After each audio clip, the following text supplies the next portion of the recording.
Hi hello friends, welcome to my channel. இன்றைக்கி நம்ம சேனலில் வந்து மெயினானதாக வந்து பார்த்திங்கன்னா சீரியலில் தான் பார்க்க போகிறோம். அது முக்கியமான சீரியல்லாம் சுந்தரி எதிர்நீச்சல் கயல் சீரியல் தான் போயிட்டுருக்கு.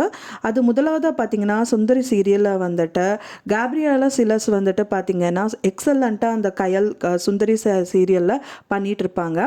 அதில் வந்து பார்த்திங்கன்னா அவங்களோட மெயின் ஏமே வந்து ஐஏஎஸ் கலெக்டர் ஆகிறது தான். அவங்க சாதாரண கிராம பொண்ணாக இருந்து கலெக்டர் ஆகணுங்கிறதுக்காக இப்போ மேரேஜுங்கிறதையும் தடுக்க பார்ப்பாங்க. அப்படியும் மேரேஜ் பண்ணி வச்சு அதுலேயும் அவங்களுக்கு நிறைய தோல்விகளை எதிர்நோக்கி அவங்க பயணம் போயிட்டுருக்கோம். ஃபைனலாக அவங்க வந்து கலெக்டர் ஆகிடுறாங்க. அதுக்கப்புறம் வந்துட்டு அந்த தொடர் வந்துட்டு கலெக்டரில் அவங்க என்னென்ன சாதிக்கிறாங்க, ஒரு பெண்மணியாக இருந்து அவங்க எப்படி வந்து போல்டாக ஃபேஸ் பண்ணுறாங்கங்கிறது அந்த சீரியலில் போயிட்டுருக்கு. அது எல்லாருக்கும் பிடிச்ச சீரியலாக சுந்தரி போயிட்டுருக்கு. அடுத்ததாக பார்த்தீங்க அப்படின்னா கயலும் வந்து பார்த்திங்கன்னா பெண்ணுக்கு வந்து ரொம்ப முக்கியத்துவம் கொடுத்து நான் பண்ண சீரியல் கயல்லையும் அவங்க வந்து சிங்க பெண்ணாக அவங்க இருப்பாங்க. குடும்பத்துக்கே அவங்க வளைச்சி போடுறவங்களா வந்துட்டு இந்த ரோல் வந்து அவங்க பண்ணிட்டு இருப்பாங்க. கயல் சீரியலில் நடிக்கிறவங்க தான் வந்து சைத்ரா ரெட்டி. அவங்க வந்துட்டு எக்ஸலண்ட்டாக அவங்க பண்ணிட்டு இருப்பாங்க. அவங்க சிஸ்டர் அண்ட் பிரதர்ஸ், அவங்க அம்மா, அவங்களால வந்துட்டு பெரியம்மா அவங்களால எதிர்த்து அந்த குடும்பத்தை ரன் பண்ணி காமிக்கணும், வெற்றி பெறணும் அப்படின்னு சொல்லிட்டு அவங்க போயிட்டுருக்காங்க. ரீசெண்டாக அவங்களுக்கு ஆக்சிடென்ட் ஆகி அண்ட் தென் ஹாஸ்பிட்டல் அட்மிட் ஆன மாதிரி அந்த சீரியல் வந்து கதை போயிட்டு இருந்தது. இப்போவும் வந்துட்டு எக்ஸலண்ட்டாக அந்த சீரியல் வந்து போயிட்டுருக்கு. அடுத்ததாக பார்த்தீங்கன்னா எதிர்நீச்சல் சீரியலில் பார்த்தீங்கன்னா மதுமிதா அவங்க வந்துட்டு மெயின் கேரக்டரில் பண்ணிகிட்ருக்காங்க. இதுவும் வந்து பார்த்தீங்க அப்படின்னா பெண்ணுக்கு முக்கியத்துவம், அதாவது ஆண் சமுதாயத்தில் பெண்ணுக்கு எப்படி முக்கியத்துவம் கொடுக்கணும் அப்படிங்கிறது தான் இந்த ஸ்டோரியாக போயிட்டுருக்கு.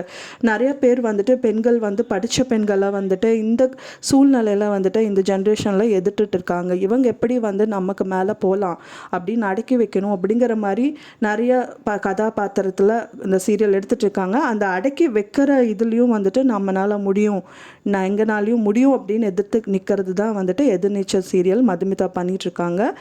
அது மட்டும் இல்லாமல் அவங்களும் வந்து படித்தவங்களாலும் இருந்தாலும் மற்ற அவங்க கூட இருக்கிற வந்து பெண்மணிகளையும் வந்துட்டு முக்கியத்துவம் கொடுத்து அவங்களையும் வந்துட்டு நிமிர்த்தி உட்கார வைக்கிறதாகவும் எதிர்நீச்சலாக கொண்டு வந்திருக்காங்க இந்த சீரியல்.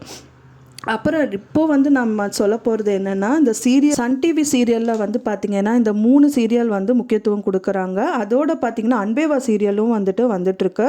இது வந்து பார்த்திங்கன்னா 2020 நவம்பர் மாதம் முதல்ல ஒளிபரப்பு ஆகிட்டு வந்துட்டுருக்கு. இந்த தொடர் வந்து நாயகனாக வந்து பார்த்திங்கன்னா வீரட்டு, வில்லியாக டேவின் நடித்து அசத்தி வந்துட்டுருக்காங்க. இந்த நிலையில் கடந்த 3 ஆண்டுகளாக ஒளிபரப்பான அன்பேவா சீரியல் வந்து முடிவடைவதாக வந்துட்டு அறிவிப்பு வந்து நம்மளுக்கு கிடச்சிருக்கு. இதனால் வந்து நாள்தோறும் இந்த தொடரை வந்து பார்த்து கொண்டிருக்க ரசிகர்கள் வந்து ரொம்பவே சோகத்திலையும் இருந்து வந்துட்டுருக்காங்க அப்படிங்கிற தகவல் தான் நான் இந்த வீடியோவில் உங்களுக்கு ஷேர் பண்ணியிருக்கேன். இப்போ நான் சொன்ன இந்த சீரியல்ஸில் வந்து உங்களுக்கு பிடிச்சமான சீரியல் என்ன அப்படிங்கிறது எனக்கு கமெண்டில் ஷேர் பண்ணுங்கள். அன்பேவா சீரியல் முடிஞ்சதுக்கப்புறம் என்ன சீரியல் வரப்போகுது அப்படிங்கிறத வெயிட் பண்ணி தான் நம்ம பார்க்கணும் ஃப்ரெண்ட்ஸ். நான் சொன்ன இந்த தகவல் உங்களுக்கு கண்டிப்பாக பிடிச்சிருக்கும்னு நான் நினைக்கிறேன். பிடிச்சிருந்தால் மறக்காமல் லைக் பண்ணுங்கள், ஷேர் பண்ணுங்கள், சப்ஸ்கிரைப் பண்ணுங்கள். கூடவே பெல் பட்டனையும் ப்ரெஸ் பண்ணுங்கள். நோட்டிஃபிகேஷனில் என் வீடியோ ஷேர் ஆகும்.